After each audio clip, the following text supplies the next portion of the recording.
welcome. Don't forget to like and subscribe.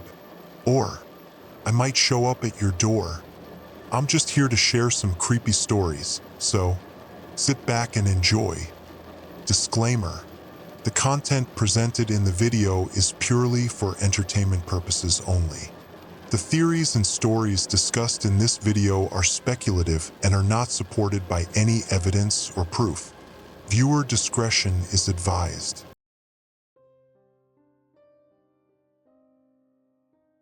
The first thing I noticed wasn't the alarm. It was the silence where there shouldn't have been any. I'd been running diagnostics on the primary nuclear command console for the past 6 hours. The usual monthly maintenance that kept our underground facilities' weapon systems in perfect operational order. The rhythmic hum of cooling systems, the soft electronic chirping of status monitors, the distant thrum of the backup generators. All of it had become white noise after 3 years working 200 feet beneath Cheyenne Mountain. But at 0347 hours, something changed. The silence lasted exactly 4 seconds. Then every proximity alarm in Sector 7 began screaming. I jerked upright from the diagnostic terminal, my coffee mug clattering to the concrete floor. Red warning lights strobed across the command center's curved walls, casting hellish shadows between the banks of monitoring equipment. My hands moved automatically to the emergency console, fingers dancing across familiar switches while my brain struggled to process what I was seeing. Phantom signal detected. Warhead 07 activation sequence initiated. The blood in my veins turned to ice water. Warhead 07 was supposed to be in maintenance mode, completely disconnected from any launch protocols. I'd personally supervised its shutdown sequence just yesterday. The weapon couldn't possibly be receiving activation commands. Its communication arrays were physically severed, the missile locked down in its hardened silo 30 feet below my position. Yet there it was on my screen. A steady progression of launch preparatory signals flowing through systems that shouldn't be active, targeting coordinates that made my stomach clench with recognition. The phantom signals were painting a launch trajectory that would put the warhead directly over Cedar Falls, population 8,247, including my sister's family who lived just 3 miles from the projected ground zero. I grabbed the red emergency phone, the one with a direct line to surface command. Dead air. Not even static. The landline backup showed the same nothing. My cell phone displayed no signal bars, which wasn't unusual this deep underground. But the facility's internal communication grid should have been functioning perfectly. The metallic taste in my mouth grew stronger as I realized the scope of what I was looking at. This wasn't a simple malfunction. Someone or something was systematically activating launch sequences across multiple weapon systems while simultaneously cutting our communication with the outside world. My reflection stared back at me from the darkened monitoring screen, pale and wide-eyed. Behind it, I could see the framed photo I kept on my workstation. My sister's family at last year's base family day, all 4 of them grinning in matching red sweaters outside the main gate. Cedar Falls was where they lived, where they felt safe knowing I was down here, maintaining the systems that kept these weapons from ever being used. A new sound cut through the alarm chaos, the heavy pneumatic hiss of blast doors engaging their emergency locks.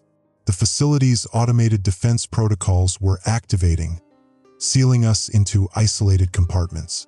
Standard procedure for a potential launch scenario, but it meant I had maybe 10 minutes before the lockdown became irreversible. I could hear footsteps pounding down the main corridor, someone running toward my position.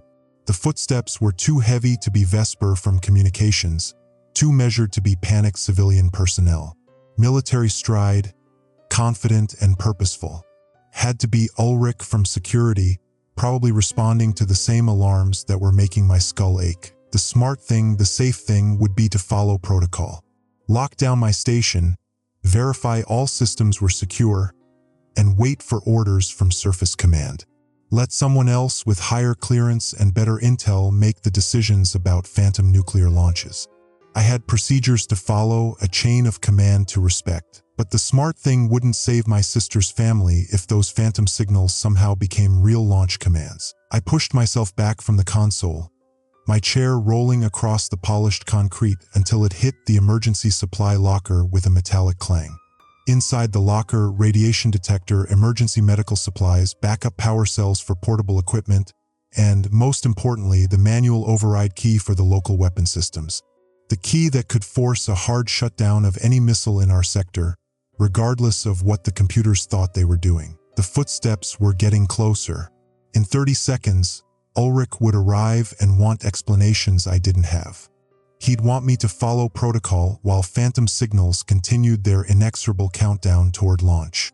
He'd want me to trust that someone else would fix this while my family lived directly in the targeting zone. The override key was cold against my palm, its weight somehow heavier than the few ounces of metal and electronics it actually contained. Using it without authorization would end my career, possibly land me in military prison.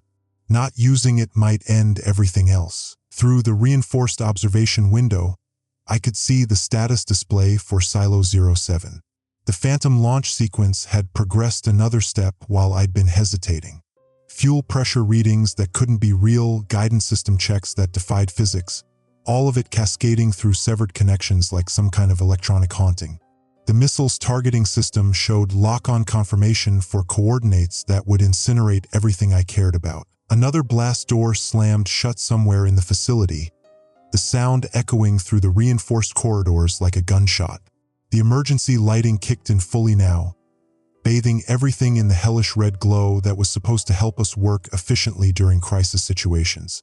Instead, it just made the spreading rust stains on the wall pipes more visible, the way the constant moisture was slowly eating away at our supposedly impregnable bunker. The footsteps stopped just outside my door. I looked one more time at the photo of my sister's family, then at the Phantom launch sequence climbing steadily toward activation threshold. The choice crystallized with painful clarity. Follow the rules and hope someone else would save them, or break every regulation I'd sworn to uphold and try to save them myself. I grabbed the override key and headed for the door. Time to find out what phantom signals really were and who was sending them through systems that couldn't possibly exist. The taste of metal in my mouth had become a permanent flavor now, sharp and electric like biting down on aluminum foil. Whatever was happening in our facility, it was just getting started, and I had the sinking feeling that the real nightmare hadn't even begun. The corridor outside my station felt different, wrongly quiet despite the screaming alarms. My boots echoed against concrete that seemed damper than usual, small puddles reflecting the strobing emergency lights like scattered blood drops. The metallic taste from earlier had intensified, sharp enough now that I could feel it coating my teeth like I'd been chewing aluminum foil. Ulrich stood at the junction of corridors leading to the main command center, his broad frame silhouetted against the red warning lights. Even in crisis mode, his posture remained perfectly military, shoulders squared, weapon holstered but accessible, eyes scanning the environment with practiced efficiency. When he saw me approaching with the override key visible in my hand, his expression shifted from professional concern to something harder. "Xavian, explain why you're carrying unauthorized equipment during a lockdown protocol." "The phantom signals," I said, holding up my portable diagnostic unit. Its screen showed the same impossible data I'd been staring at for the past 20 minutes. "Look at this. Warhead 07 is showing active launch preparation, but its communication arrays were physically disconnected yesterday. Someone or something is pushing signals through systems that don't exist." Ulrich took the device, his calloused fingers manipulating the controls with surprising delicacy. The furrow between his eyebrows deepened as he scrolled through the data. "This shows targeting coordinates. Cedar Falls. My sister lives there." He handed the unit back to me, but his hand lingered on his sidearm. "Personal involvement compromises judgment. Return to your station and maintain diagnostics until Surface Command responds." Surface Command isn't responding. All communication lines are down, landlines, secure channels, emergency frequencies. We're completely isolated. I gestured toward the main command center. "Have you been able to reach anyone outside the facility?" The slight hesitation in Ulrich's response told me everything I needed to know. Communication difficulties are being addressed. A new sound cut through our conversation, the high-pitched whine of electronics under stress. Somewhere in the facility, equipment was failing. The emergency lighting flickered, casting our shadows in spastic jerks across the concrete walls. When the lights steadied, I noticed something that made my stomach clench. The wall-mounted radiation detector near the communications bay was showing elevated readings. Not dangerous levels yet, but climbing steadily. "That's not supposed to be possible," I muttered, pointing at the detector. "We're 200 feet underground with 3 feet of reinforced concrete between us and anything radioactive." Ulrich followed my gaze, his hand moving unconsciously to the dosimeter clipped to his belt. "Equipment malfunction. Has to be." But even as he said it, another detector further down the corridor began its own electronic whine. Then another. The sound built into a discordant symphony of warning tones, each one representing a different monitoring station throughout the facility. Whatever was causing the radiation increase, it wasn't localized to a single area. "We need to get to communications," I said, starting down the corridor toward Vesper's station.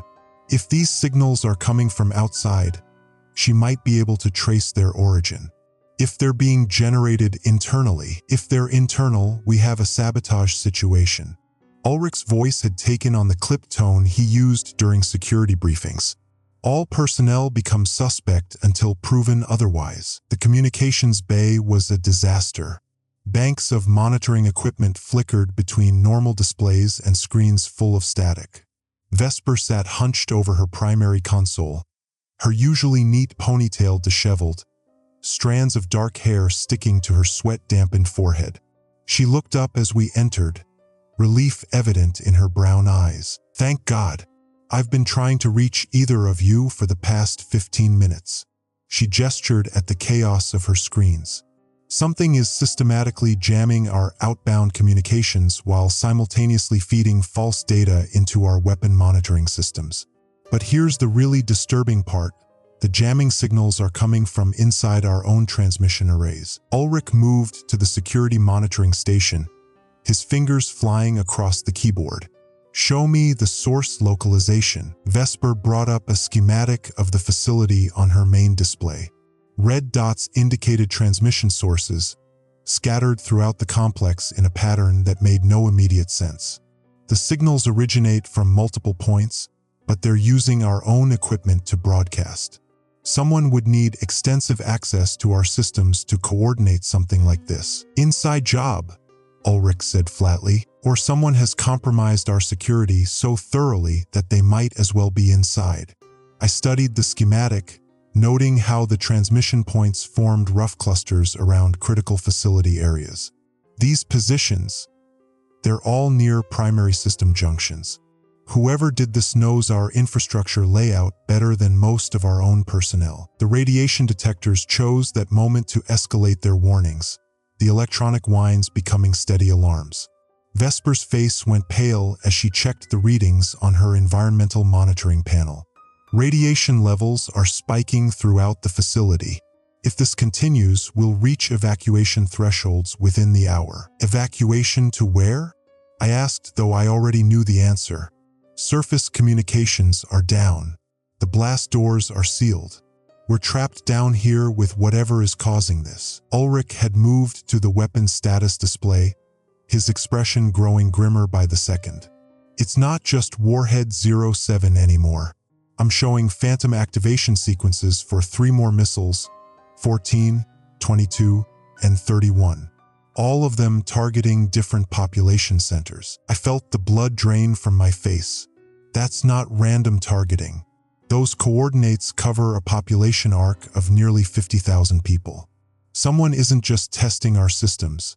They're preparing for mass casualties." Vesper's console erupted in a cascade of new alarms. "I'm losing contact with half our monitoring stations. Something is systematically shutting down our internal surveillance network." She turned to face us, genuine fear replacing her usual professional calm. "We're going blind just as the phantom signals are spreading to more weapon systems." The facility's main power flickered, and for a terrifying moment, everything went dark.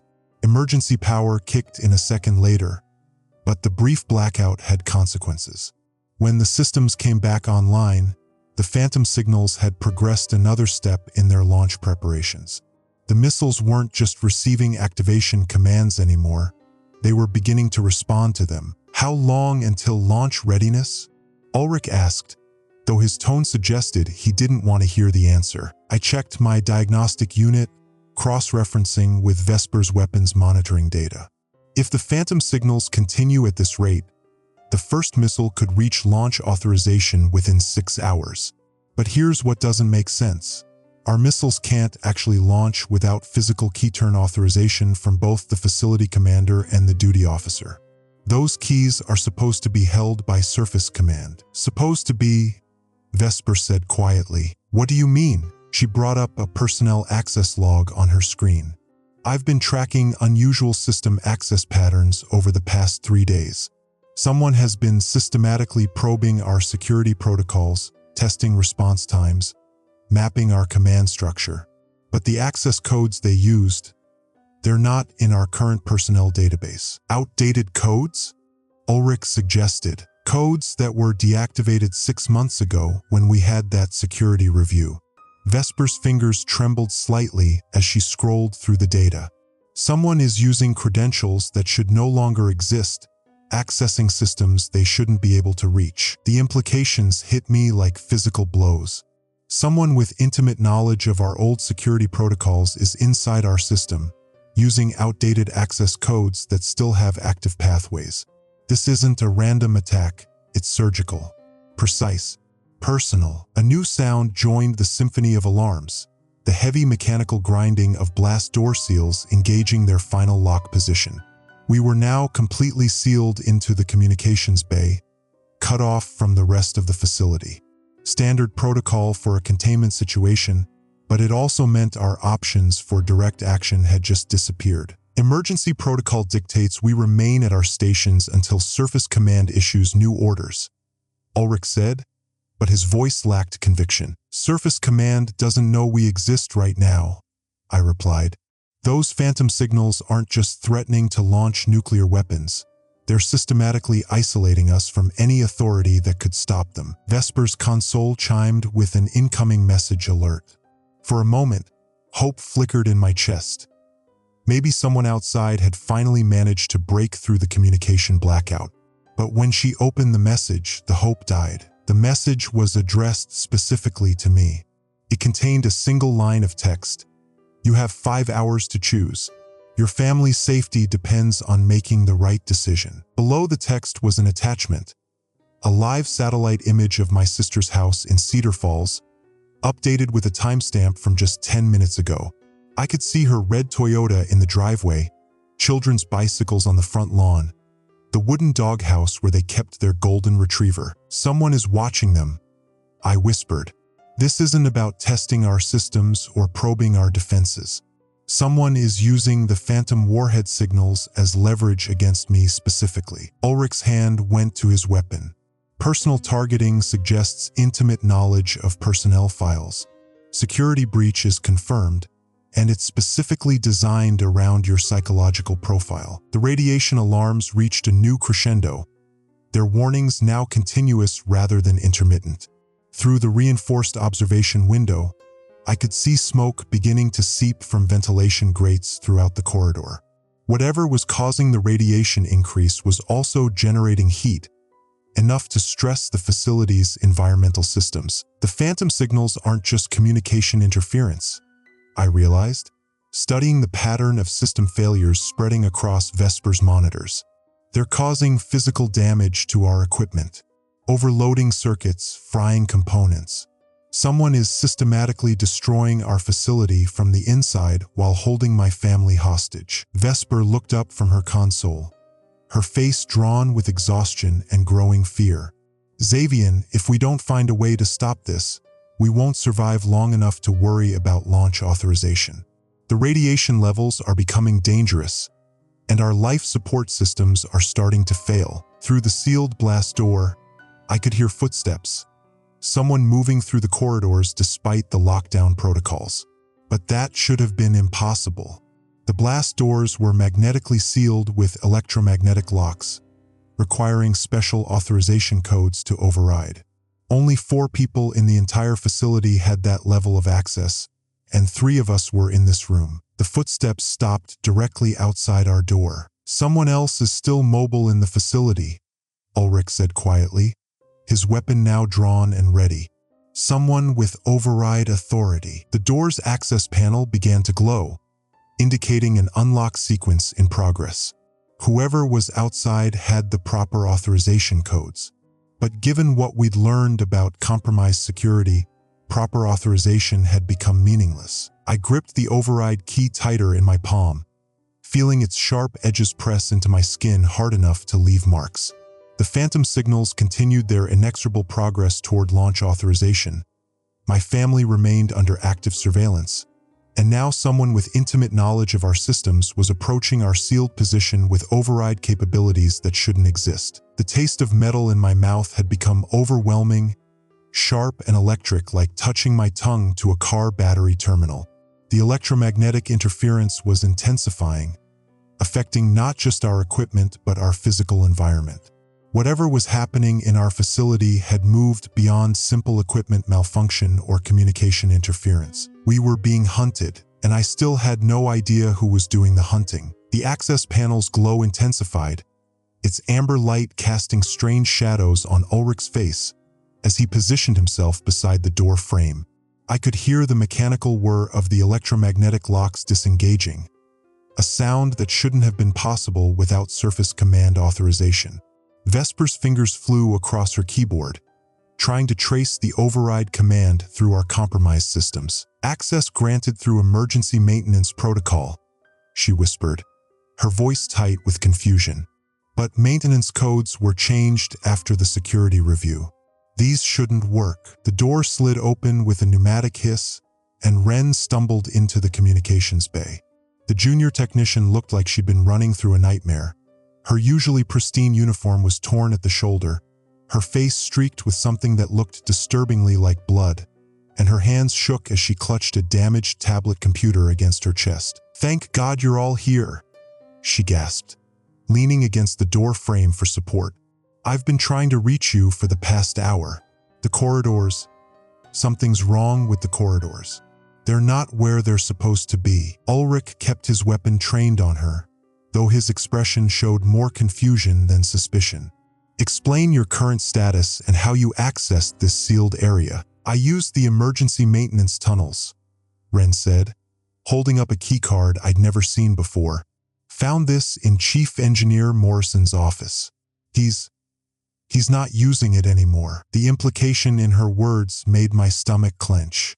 What happened to Morrison? Ren's hands trembled as she activated her damaged tablet, showing us a video file with a timestamp from 3 hours ago.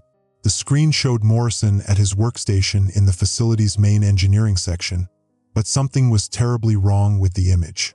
His movements were too precise, too mechanical, like he was following a script he'd memorized. "I recorded this during my routine systems check," Ren said, her voice barely above a whisper. "Watch his hands." On the screen, Morrison's fingers moved across his keyboard in a pattern that had nothing to do with the engineering diagnostics displayed on his monitor. Instead, he was inputting command sequences into what looked like a hidden interface, lines of code that appeared briefly on his screen before vanishing into the system architecture. "Those are weapon system access codes," I said, recognizing the syntax from my nuclear systems training. Morrison was manually inputting launch preparation sequences into our missile guidance systems. "Gets worse," Ren said, advancing the video. "Keep watching." Morrison's movements suddenly became more natural, more human. He looked around his workstation with obvious confusion, examining his keyboard and monitor as if seeing them for the first time.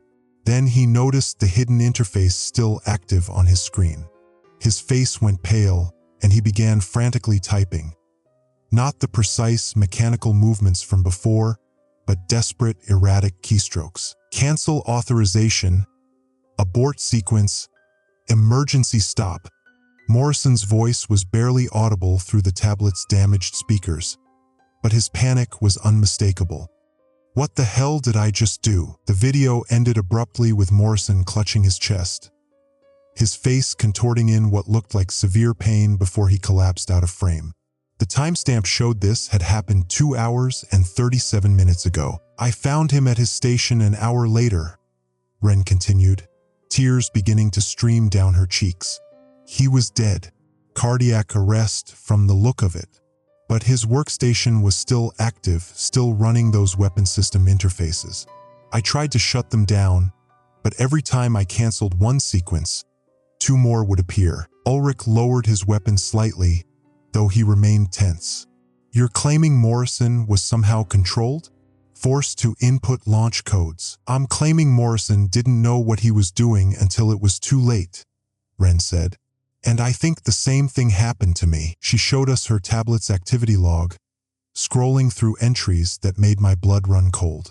For the past 6 days, Ren's access credentials had been used to probe security protocols, map system vulnerabilities, and test response times throughout the facility. But according to the timestamps, most of these activities had occurred during hours when Ren was officially off duty and supposed to be asleep in her quarters. I don't remember doing any of this, she said, her voice breaking.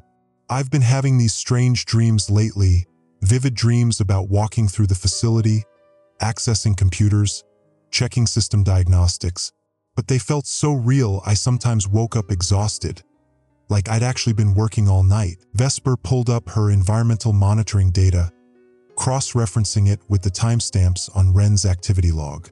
The radiation spikes, she said, pointing to a pattern on her screen. They correspond exactly with the times when your credentials were being used for unauthorized access. Whatever's causing the radiation is also affecting human behavior. Neurological manipulation, I realized, the pieces finally clicking together in my mind. Someone is using directed radiation exposure to influence personnel behavior. Low-level doses that cause temporary cognitive impairment, memory loss, and suggestibility. Ulrich's expression had gone from suspicion to grim understanding. How long has this been happening? Ren checked her tablet, scrolling through weeks of activity logs. According to this, the first unauthorized access using my credentials was 17 days ago, but the pattern suggests other personnel have been affected even longer. Look at this: maintenance access codes, security protocol modifications, communication system updates. All done by people who probably don't remember doing them. A sleeper operation, Vesper said quietly. Someone has been systematically compromising our facility by turning our own personnel into unwitting saboteurs. I studied the radiation monitoring data, noting how the exposure levels had been carefully calibrated. High enough to affect cognitive function, but low enough to avoid triggering our safety protocols until today's escalation. This isn't random. Someone with intimate knowledge of radiation effects on human neurology planned this operation. They knew exactly how much exposure would be needed to make personnel compliant without causing obvious symptoms. The phantom warhead signals aren't the primary attack, I continued, the full scope of the conspiracy becoming clear. They're the culmination of weeks of subtle sabotage. Someone has been using our own people to prepare our facility for this moment. Ren's tablet chimed with a new message alert. When she opened it, we all saw the same sender signature that had threatened my family earlier. But this message was different. It contained detailed schematics of our facility's ventilation system, with specific areas marked in red. Radiation distribution points, Vesper read from the message text. Precisely calibrated doses delivered through environmental systems over a period of weeks. Personnel in critical positions received higher exposure levels to ensure compliance during key operational phases. Below the schematics was a personnel list showing radiation exposure levels for every person in the facility. Morrison's name appeared at the top with exposure readings that should have been lethal, but the dates showed the exposure had been gradual, spread over 2 weeks. His body had adapted to increasingly dangerous levels until his final session pushed him beyond his physiological limits. They eliminated him, Ren whispered, used him to input the launch codes, then caused fatal radiation exposure to remove evidence. My name appeared third on the list, with exposure levels significantly lower than Morrison's but still dangerously high. According to the data, I'd been receiving targeted radiation doses for the past 10 days, explaining the metallic taste, the occasional disorientation, and the strange gaps in my memory that I'd attributed to stress. "You've been compromised too," Ulrich said, reading the data over my shoulder. "How do we know your actions haven't been influenced? Because whoever is doing this made a mistake," I replied, pointing to the exposure timeline. "They started my conditioning too late. Morrison and the others had weeks of gradual exposure, but my doses only started 10 days ago. I'm still aware enough to recognize what's happening." Vesper brought up a new display showing current facility status. "According to this, we have 4 people still mobile in the facility. The 3 of us plus whoever is coordinating this operation. Everyone else is either deceased from radiation exposure or unconscious from neurological effects. The launch sequences are at 60% completion," I reported, checking my diagnostic unit. "At the current rate, the first missile will reach launch authorization in 4 hours and 20 minutes. But here's what I don't understand. Even with all the sabotage and system compromises, our missiles still can't launch without physical key authorization from 2 separate command officers." Ren's face went completely white.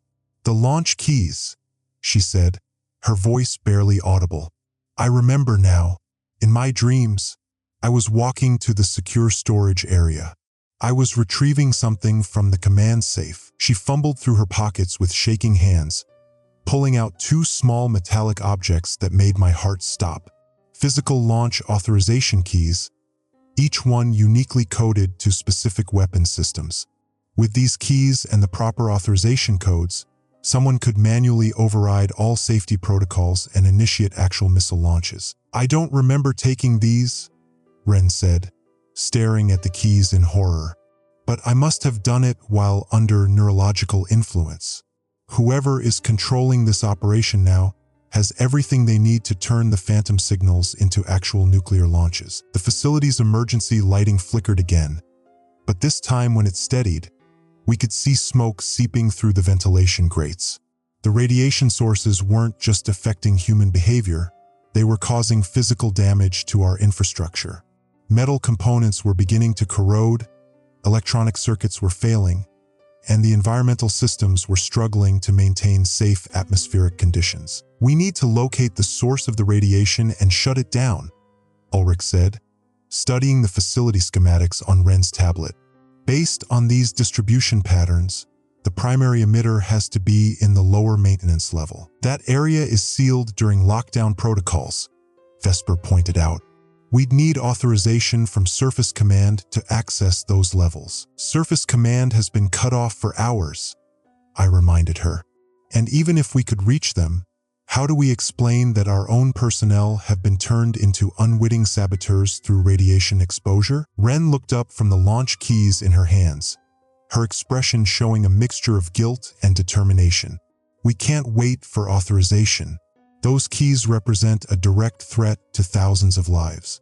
We need to get to the radiation source and shut it down before whoever is controlling this operation uses me to complete the launch sequence." "You're assuming you still have free will," Ulrich said grimly. "The exposure data shows your conditioning has been ongoing for weeks. How do we know this conversation isn't part of their plan?" "Because," I said, studying the radiation exposure timeline more carefully, "they made another mistake.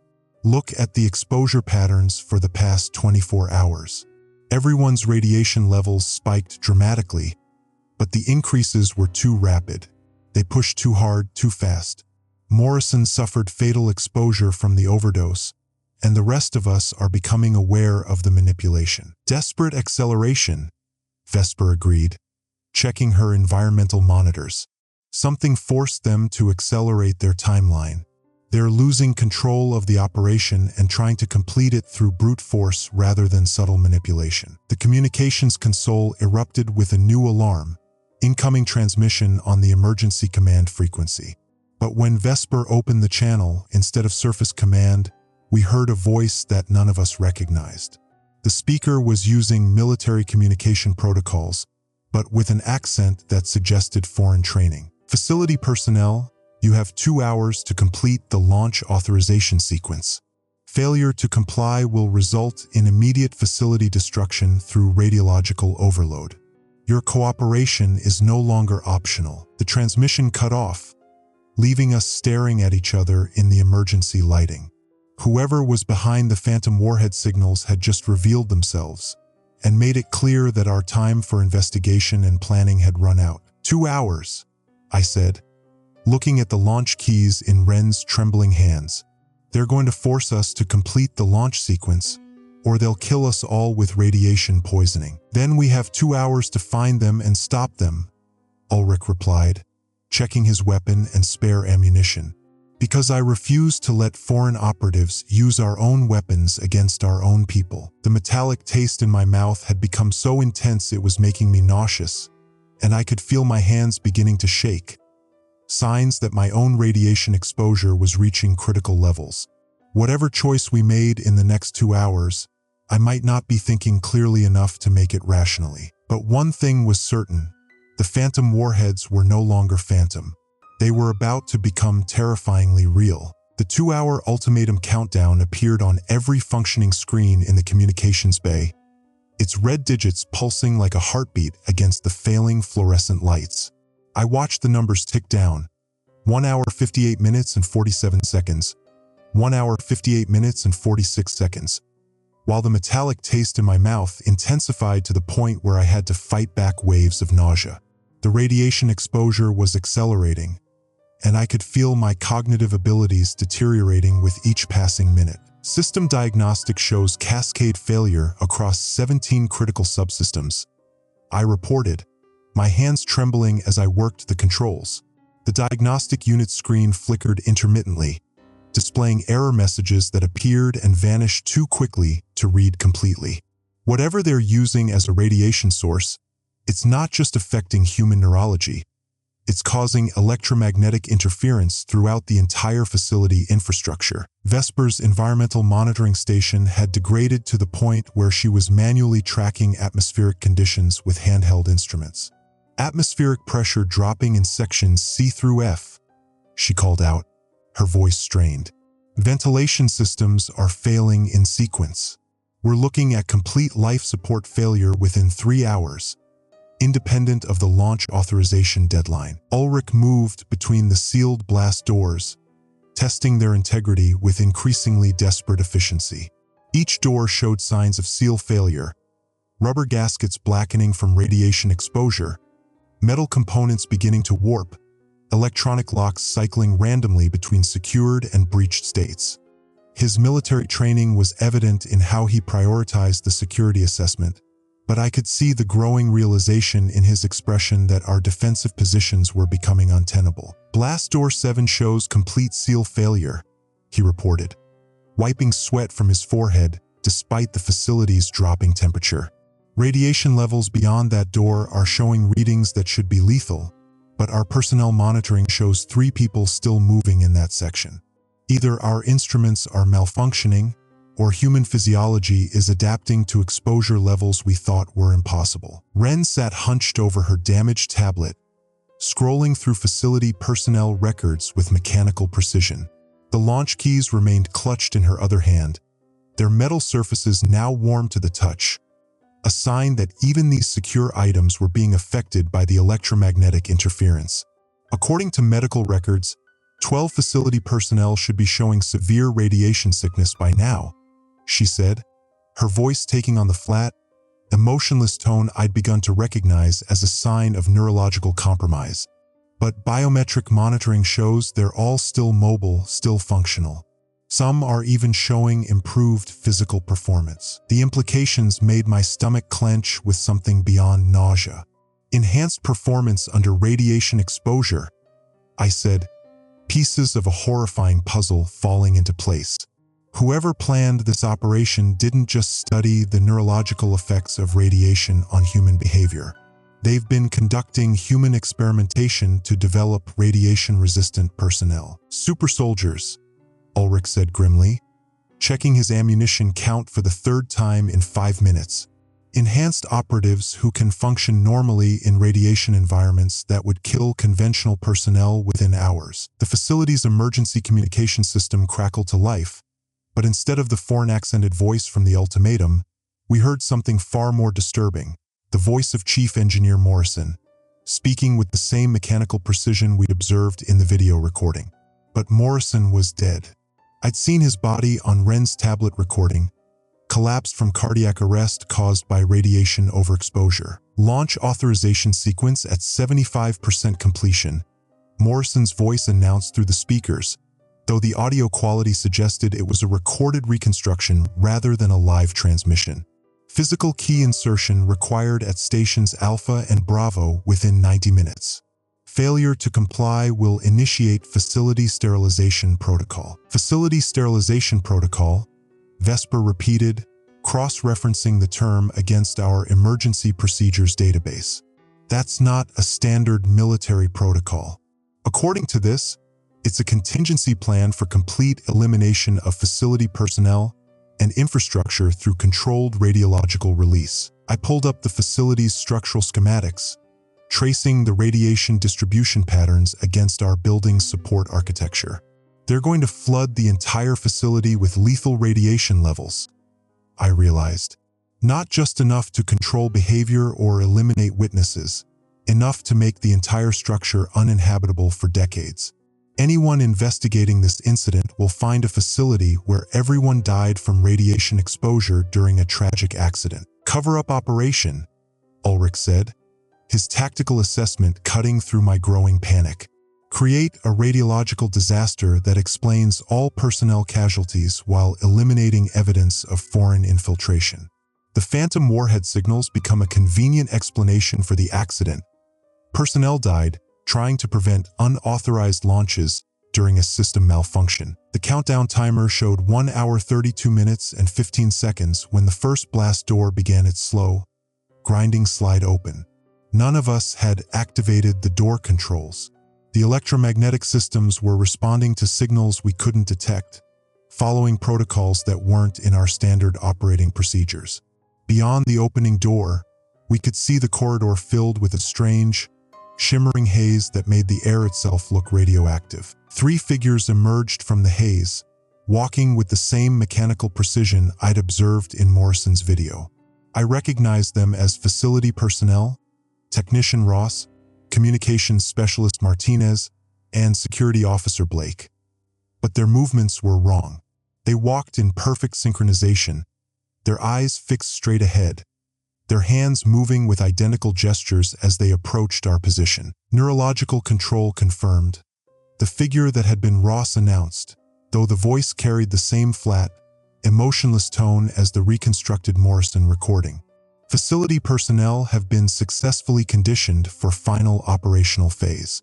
Launch key insertion will proceed as scheduled. Ulrich raised his weapon, but hesitated when he saw the faces of people he'd worked alongside for years. Ross, Martinez, Blake, can you hear me? You're under some kind of neurological manipulation. You need to resist the conditioning and remember your training. Training parameters have been updated, the Martinez figure replied. Previous loyalties and protocols have been superseded by radiological conditioning.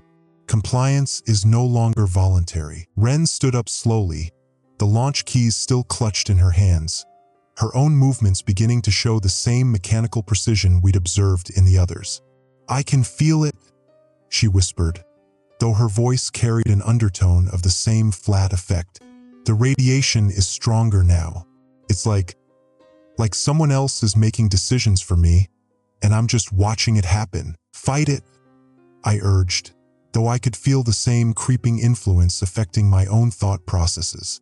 My hands moved toward my control console with a precision that didn't feel entirely voluntary, and I found myself accessing launch authorization protocols that I hadn't consciously decided to open. Resistance becomes increasingly difficult as exposure levels increase, the Blake figure explained with clinical detachment.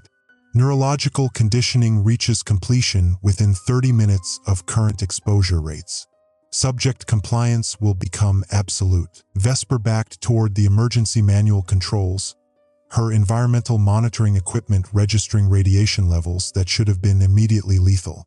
"We need to evacuate to the surface," she said, though her movements toward the exit controls were sluggish, uncertain. "Get far enough from the radiation source to think clearly. Surface evacuation protocols have been disabled," the Ross figure announced. "Facility lockdown will remain in effect until mission completion. Personnel attempting to breach containment will trigger immediate sterilization protocol activation." I forced myself to focus through the growing mental fog, studying the diagnostic data with what remained of my analytical capabilities. The radiation patterns weren't random. They were carefully controlled, precisely targeted to affect specific areas of the facility while maintaining safe corridors for the enhanced operatives. Someone with intimate knowledge of our facility layout and personnel schedules had planned this operation down to the smallest detail. "The source," I said, my voice sounding distant even to myself. "The radiation source has to be portable, controllable from a distance. Look at the exposure patterns. They're following personnel movements in real time, maintaining optimal conditioning levels for each individual based on their current location." "Adaptive targeting system," Ulrich agreed, though his own movements were becoming less natural, more mechanical. "Probably satellite-controlled, with real-time biometric feedback from implanted monitoring devices." "Implanted devices," Ren repeated, her hand moving unconsciously to touch the side of her neck, where a small medical scanner had been installed during her last routine physical examination 6 weeks earlier. "Medical tracking implants. They're not just monitoring our vital signs, they're providing targeting data for the radiation delivery system." The 3 controlled personnel began moving toward us with synchronized precision, their hands reaching for equipment that could be used to restrain us until the neurological conditioning reached completion. I could see in their eyes that some spark of consciousness remained, trapped behind the radiological manipulation, aware but unable to resist. "Launch authorization sequence at 85% completion," Morrison's reconstructed voice announced. "Key insertion required within 60 minutes. Sterilization protocol countdown initiated as backup measure." A new timer appeared on the facility displays, 45:00 minutes until complete radiological flooding of the entire complex. Whether we cooperated with the launch sequence or not, everyone in the facility was going to die unless we found a way to disable the radiation source and escape to the surface. "The keys," I said to Ren, noting how her grip on the launch authorization devices was becoming more purposeful, more directed. "You're going to insert them into the launch control stations.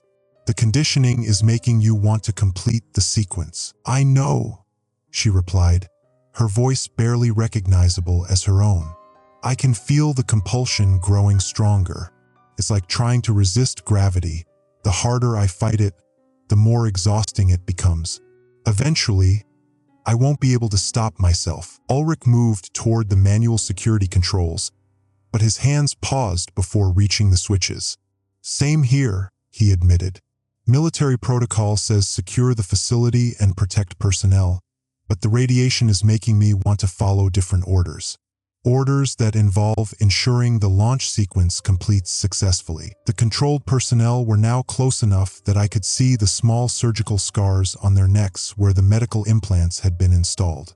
The devices were barely visible beneath the skin, but they pulsed with a faint blue light that synchronized with their movements. Real-time biometric control, allowing the radiation targeting system to maintain optimal conditioning levels for each individual. "Vesper," I called out, forcing my attention away from my increasingly treacherous control console. "The atmospheric monitoring data. Can you trace the source of the electromagnetic interference? Find where the radiation is originating." She checked her handheld instruments, cross-referencing readings with facility schematics. "Signal strength increases toward the lower maintenance levels," she reported. "But those areas should be inaccessible during lockdown protocols. Even with emergency authorization, those blast doors require surface command override codes. Unless someone has been systematically compromising our security protocols for weeks," I realized. Using conditioned personnel to modify access controls, update authorization requirements, create backdoor entry methods that bypass standard safety measures. The countdown timer showed 38:22 until facility sterilization when the lights went out completely.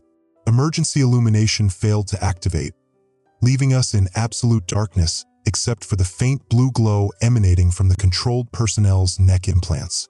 In the darkness, I could hear their synchronized footsteps approaching, moving with the confidence of people who could see perfectly despite the lack of light. Enhanced vision, Ulrich whispered, his military training allowing him to identify the tactical implications even as his own conditioning progressed. The radiation isn't just controlling behavior, it's enhancing physical capabilities.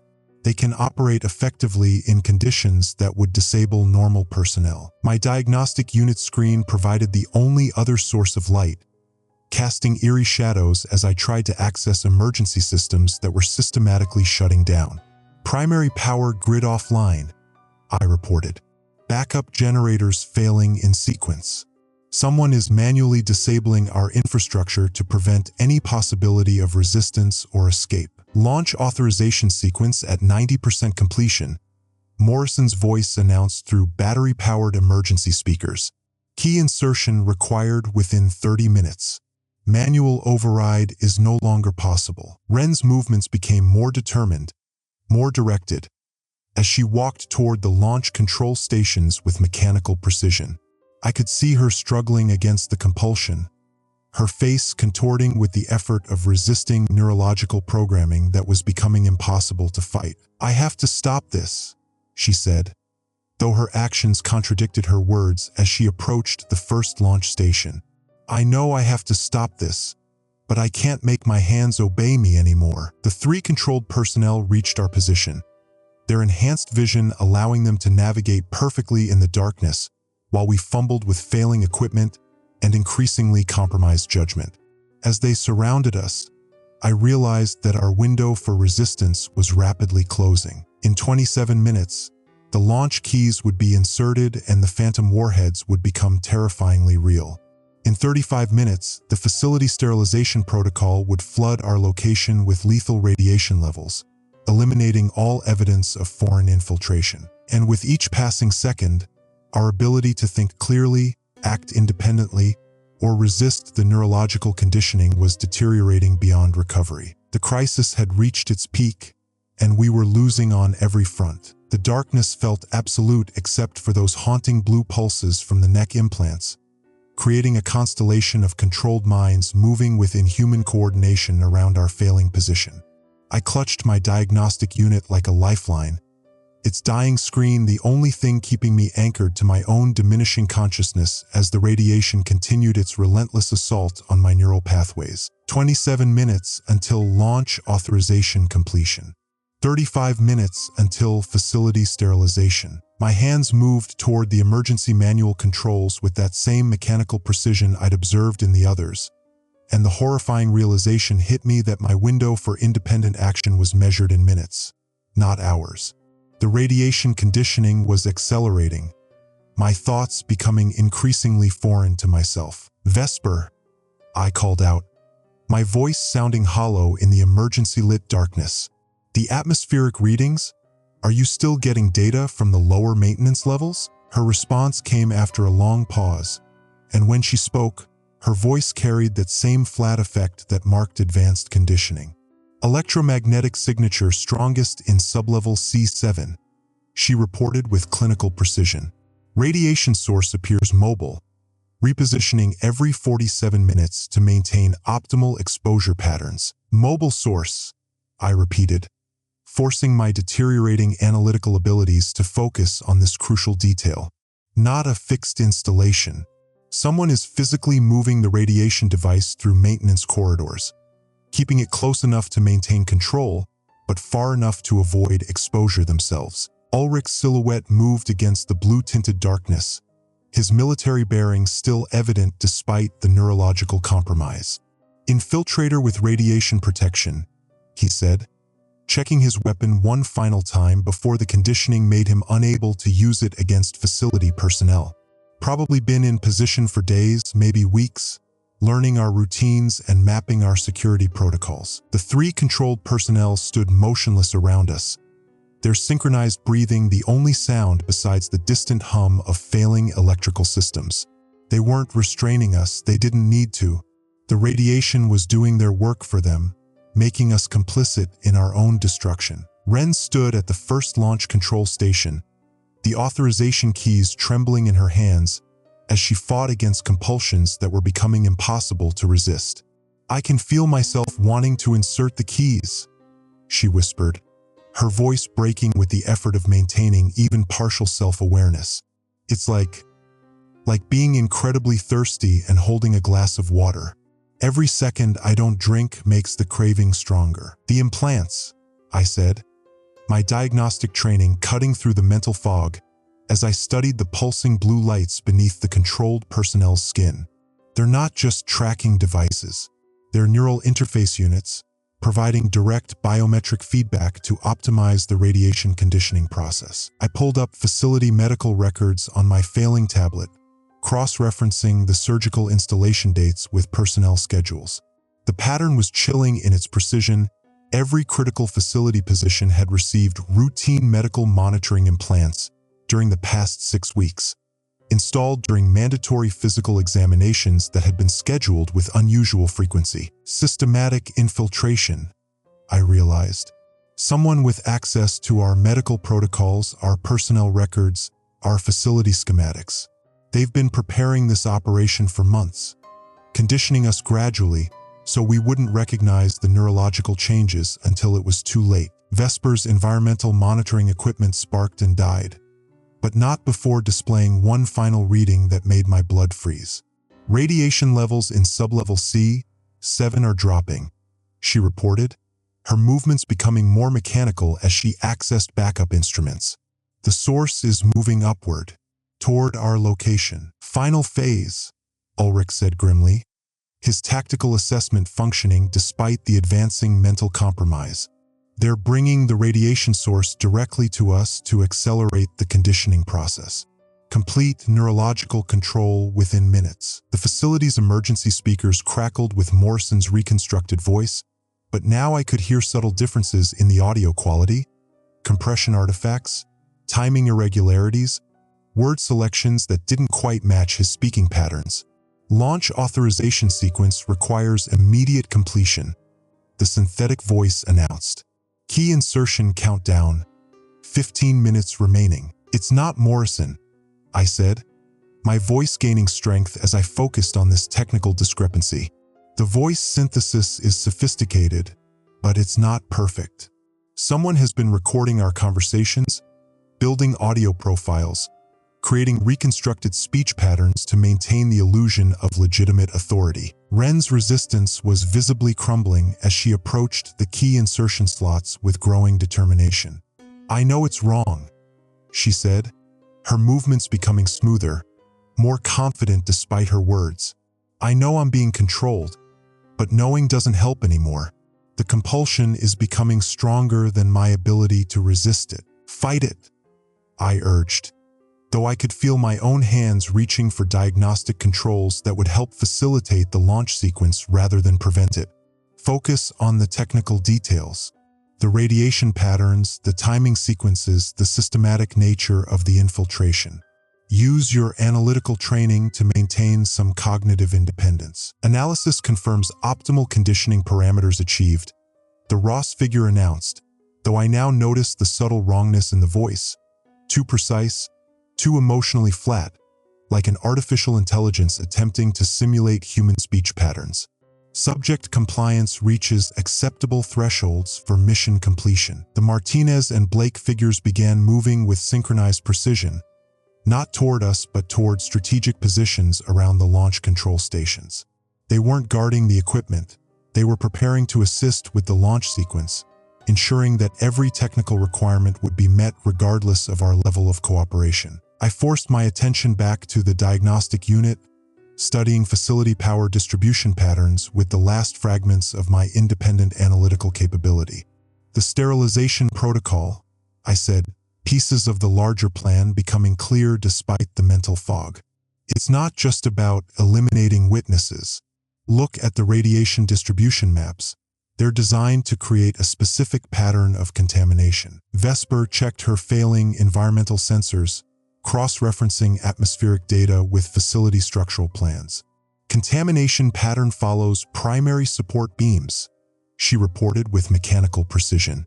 Radiation levels calculated to cause structural failure in critical load-bearing components within 72 hours. Building collapse. I realized the final piece of the conspiracy falling into place. They're not just planning to kill everyone in the facility. They're going to bring down the entire structure, bury all the evidence under tons of radioactive debris. Anyone investigating will find a tragic accident. Facility personnel died trying to prevent unauthorized missile launches during a catastrophic system failure. Ulrich moved toward the emergency manual controls, but his hands paused before reaching the switches. Perfect cover story, he admitted, his military analysis functioning even as his loyalty parameters were being rewritten. Phantom warhead activation leads to facility accident. Personnel casualties explained by heroic but failed attempt to prevent nuclear launch. Foreign infiltration evidence eliminated completely. The countdown timer showed 8:47 when the blast doors began opening with mechanical precision, revealing a figure in full radiation protection gear wielding a device that looked like sophisticated medical equipment combined with military electronics. The infiltrator moved with confident familiarity, someone who had studied our facility layout extensively and knew exactly where every security camera, every sensor, every potential resistance point would be located. Final conditioning phase initiated. The figure announced through a voice modulator, though I could detect traces of an accent that suggested extensive linguistic training to minimize recognition. Neurological compliance will reach 100% within 6 minutes. The radiation device emitted a focused beam that swept across our position with surgical precision, and I felt my resistance crumble like sand as the electromagnetic interference overwhelmed my neural pathways. My hands moved toward the diagnostic controls with smooth efficiency, accessing launch authorization protocols that I had never intended to activate. Ren inserted the first launch key with mechanical precision, her face showing no expression as the system registered successful authentication. The launch sequence advanced to 95% completion, requiring only the second key insertion and final authorization code to transform the phantom warheads into genuine nuclear threats. Vesper, I called out, my voice sounding distant as the conditioning reached critical levels. The atmospheric monitoring data, can you access emergency ventilation controls? Flood the facility with outside air. Ventilation systems have been systematically disabled, she replied with clinical detachment, her hands working the environmental controls with the same mechanical precision I'd observed in the others. External air intake valves welded shut, internal circulation pumps destroyed, emergency atmospheric systems offline. Complete containment, Ulrich confirmed, his tactical assessment functioning despite his compromised loyalty parameters. No possibility of diluting the radiation concentration through atmospheric exchange. Everyone in the facility will remain at optimal conditioning levels until mission completion. The infiltrator adjusted the radiation device, increasing the beam intensity as Ren approached the second launch station. Subject resistance has been eliminated, the modulated voice announced. Launch authorization will proceed as scheduled. Facility sterilization protocol will activate immediately following missile deployment. I watched my own hands input authorization codes that I had sworn never to reveal, my training and expertise being turned against everything I had dedicated my career to protecting. The diagnostic system showed green lights across all launch parameters, confirming that the phantom warheads were fully operational and ready for deployment against targets that remained classified even from my security clearance level. Targets confirmed. The facility's main display announced in Morrison's reconstructed voice. Primary strike coordinates, strategic defense installations, communication hubs, command centers. Secondary strike coordinates, population centers, infrastructure nodes, government facilities. Preemptive strike, I said, the strategic implications cutting through my mental fog with horrifying clarity. Not just individual targets, They're planning to cripple our entire defensive capability while simultaneously destroying civilian infrastructure.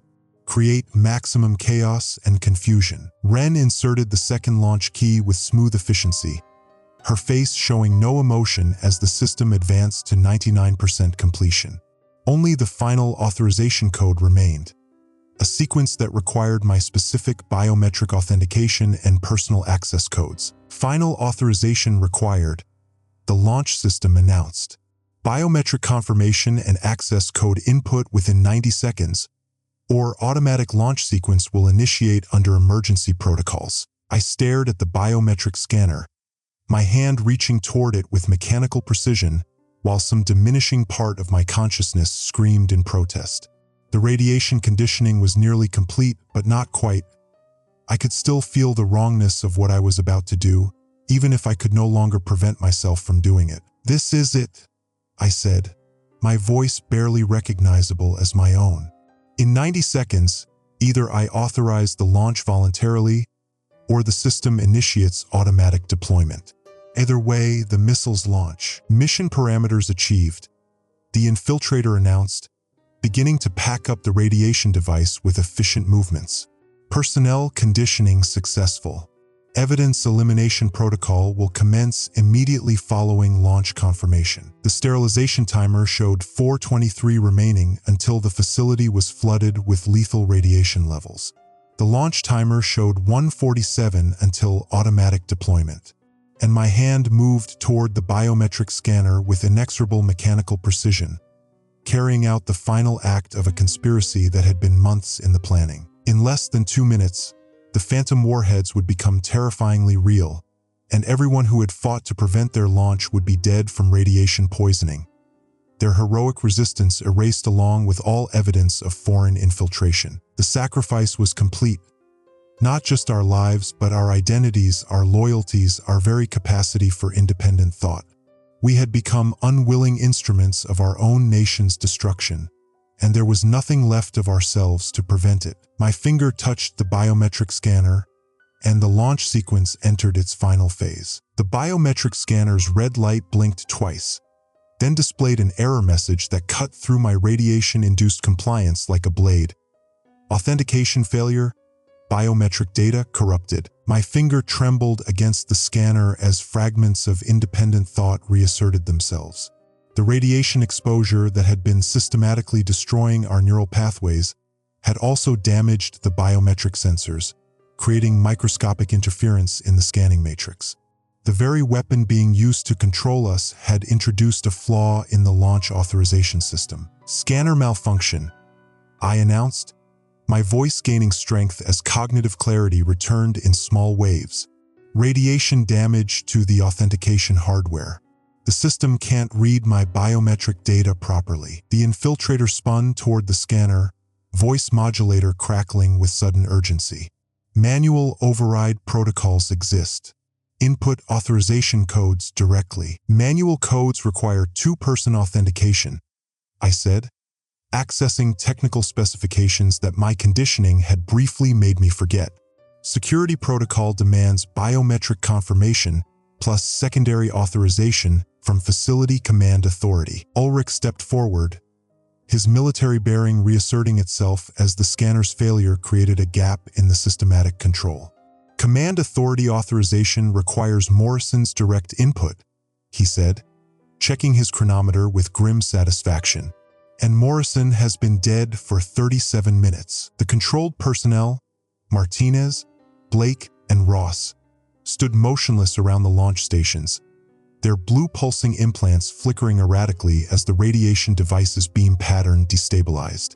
The infiltrator had been forced to reduce power levels to avoid damaging the biometric scanner further, creating windows of partial cognitive freedom. "Sterilization protocol in 3 minutes, Vesper reported, her analytical capabilities returning as she accessed environmental monitoring systems with renewed purpose. But atmospheric readings show radiation levels fluctuating.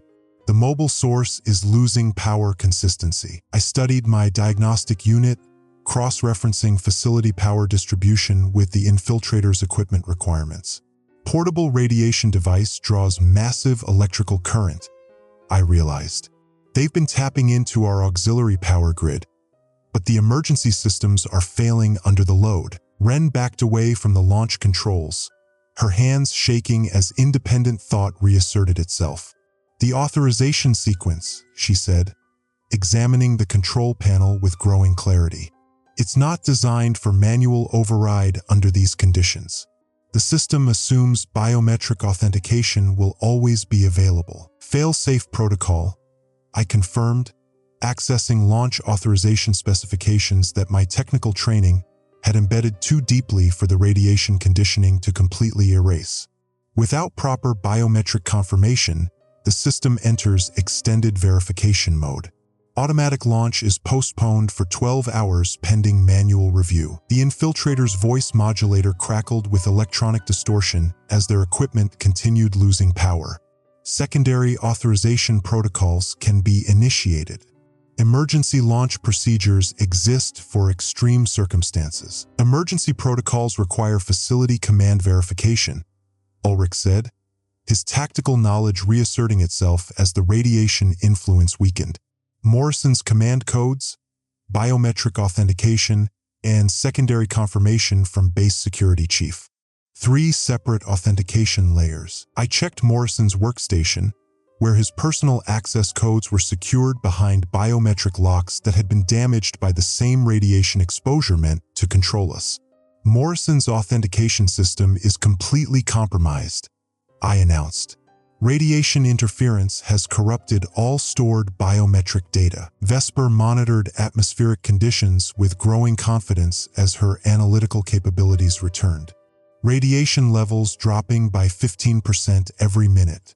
The portable device is overheating, losing beam coherency. The controlled personnel began showing signs of neural independence. Martinez blinked several times. Blake's mechanical posture relaxed slightly, and Ross raised a hand to his neck where the implant pulsed with decreasing intensity. The systematic conditioning was breaking down as the radiation source lost power. 2 minutes until sterilization protocol. The facility's automated systems announced in Morrison's reconstructed voice, but the audio quality was degrading as the voice synthesis equipment suffered power fluctuations. I focused on my diagnostic unit, accessing facility emergency protocols with renewed determination. Sterilization system has manual abort codes, I said, pulling up schematics that showed electromagnetic pulse devices positioned throughout the underground complex. But they require input from 3 separate control stations simultaneously. Distributed abort system, Ulrich confirmed, moving toward the security control station with military precision as his loyalty conditioning continued weakening. Standard protocol for preventing single-point sabotage of emergency systems. Wren examined the launch control interface, her technical expertise reasserting itself as the radiation influence diminished. Launch sequence has entered verification delay mode, she reported. System is requesting manual confirmation from 3 separate command authorities before proceeding. The infiltrator moved desperately between equipment stations, attempting to maintain power levels as their portable radiation device continued overheating. Through the voice modulator, I could hear breathing patterns suggesting extreme stress and physical exhaustion from operating heavy equipment in full radiation protection gear. Abort sequence requires simultaneous input within 30 seconds, I announced, studying the emergency protocol specifications. Each station must input abort codes at exactly the same time, or the system interprets the attempt as unauthorized interference. Vesper took position at the environmental control station, her hands steady as cognitive independence returned with increasing strength. Atmospheric monitoring confirms radiation device is operating at less than 40% efficiency. Neurological conditioning effects wearing off rapidly. Martinez suddenly stepped back from his motionless position, blinking in confusion as the implant's blue pulsing weakened to barely visible levels. Where am I? He asked, looking around the emergency-lit control room with growing awareness. Blake, Ross, I called out, watching as they also showed signs of returning consciousness. You've been under neurological conditioning. We need your help with emergency abort procedures. The infiltrator raised a weapon, a compact electromagnetic pulse device designed to disable electronics rather than cause physical harm. Step away from control stations. Launch sequence will proceed under emergency authorization. Ulrich moved with tactical precision, using his security training to position himself behind equipment racks that provided cover from electromagnetic weapons. EMP device has limited range and battery power, he announced.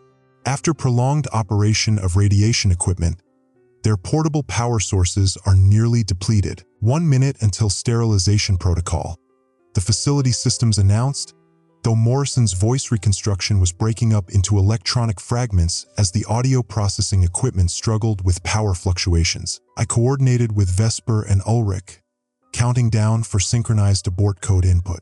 Simultaneous activation in 10 seconds, I announced, my finger poised over the diagnostic unit's emergency controls. 5, 4, 3, 2, execute. 3 abort codes entered the system simultaneously, and the sterilization protocol immediately halted with a mechanical click that echoed through the underground facility.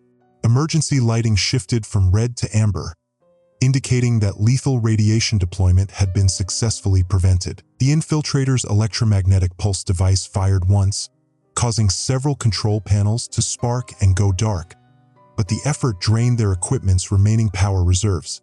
They stumbled backward as their radiation protection gear lost life support functionality, forcing them to remove the helmet and reveal a face I didn't recognize.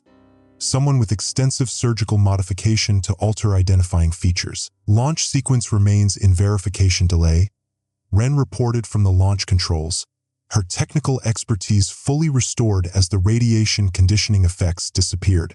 System will not proceed without proper command authority authentication, which is no longer possible with Morrison dead and biometric systems damaged. Vesper activated atmospheric monitoring systems throughout the facility, flooding the underground complex with filtered outside air that began diluting residual radiation contamination.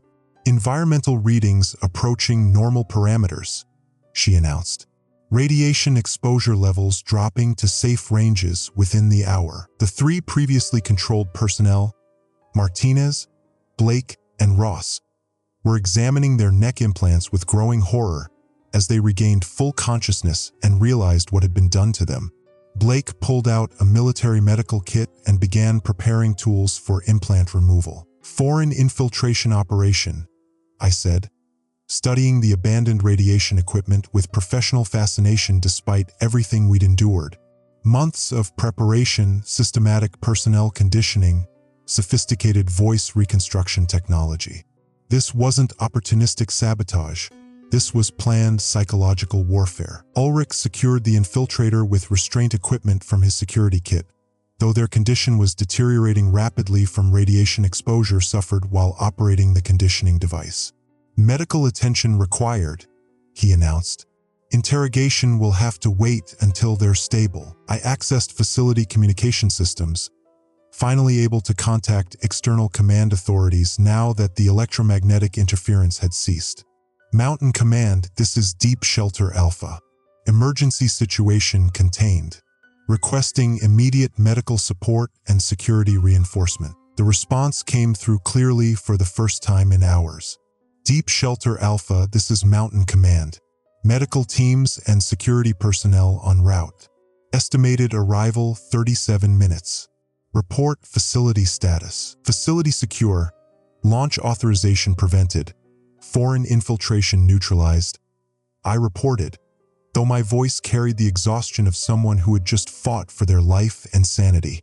Multiple personnel requiring medical evaluation for radiation exposure and neurological conditioning. Ren shut down the launch control systems completely, implementing security protocols that would prevent any unauthorized access until external command authorities could perform comprehensive system verification.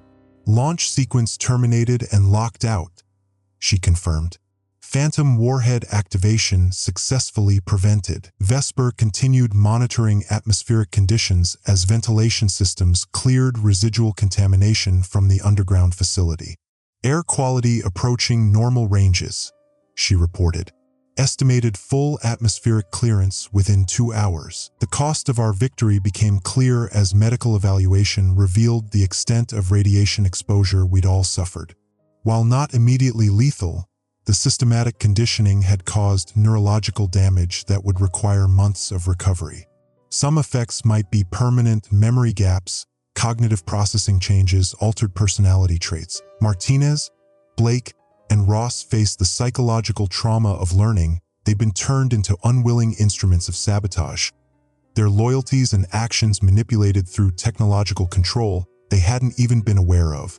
The implants had recorded everything, creating detailed behavioral profiles that the infiltration operation had exploited with precision. I submitted my technical report on the Phantom Warhead activation, documenting how sophisticated foreign intelligence services had infiltrated our facility through systematic personnel conditioning and technological manipulation. The operation had come within minutes of succeeding, prevented only by equipment failures caused by the same radiation exposure used to control us. Ulrich faced professional review of security protocols that had allowed such extensive infiltration despite multiple safeguards and background verification procedures. The investigation would reveal systematic compromises in medical screening, personnel scheduling, and facility access that had been exploited over many months. Vesper's environmental monitoring had provided crucial data about the infiltration methods, but her exposure to radiation conditioning meant she would require extensive psychological evaluation to determine which of her recent memories and decisions had been influenced by external control. Wren's guilt over her role in advancing the launch sequence toward completion was compounded by the knowledge that her technical expertise had been systematically exploited by the conditioning process. Her detailed knowledge of facility systems had nearly enabled our destruction. The facility itself required complete security overhaul, with every system, protocol, and procedure subject to comprehensive review and potential replacement. Trust in our defensive capabilities had been fundamentally compromised, requiring institutional changes that would take years to implement fully. But we had prevented nuclear weapons from being launched against our own nation's strategic targets. The Phantom warheads remained safely inactive, their activation codes secured and their targeting systems offline. Civilian populations remained protected, critical infrastructure remained intact, and defensive capabilities remained operational. The infiltrators' equipment provided intelligence services with detailed information about foreign capabilities in neurological conditioning, voice reconstruction, and systematic personnel manipulation. This intelligence would inform countermeasures and security improvements at facilities worldwide. As I completed my final report, looking out at the mountain landscape through reinforced windows, I reflected on the price we'd paid for this hard-won success. We'd saved countless lives by preventing the nuclear launches, but we'd lost pieces of ourselves in the process. Memories, trust, certainty about our own thoughts and motivations. The Phantom warhead activation had been prevented, but the knowledge that we could be so completely controlled, so systematically manipulated, would haunt us for years to come. We'd won, but victory carried scars that would never fully heal. The mission was accomplished. The cost was everything we'd believed about our own independence and security. And somehow that still felt like the right choice.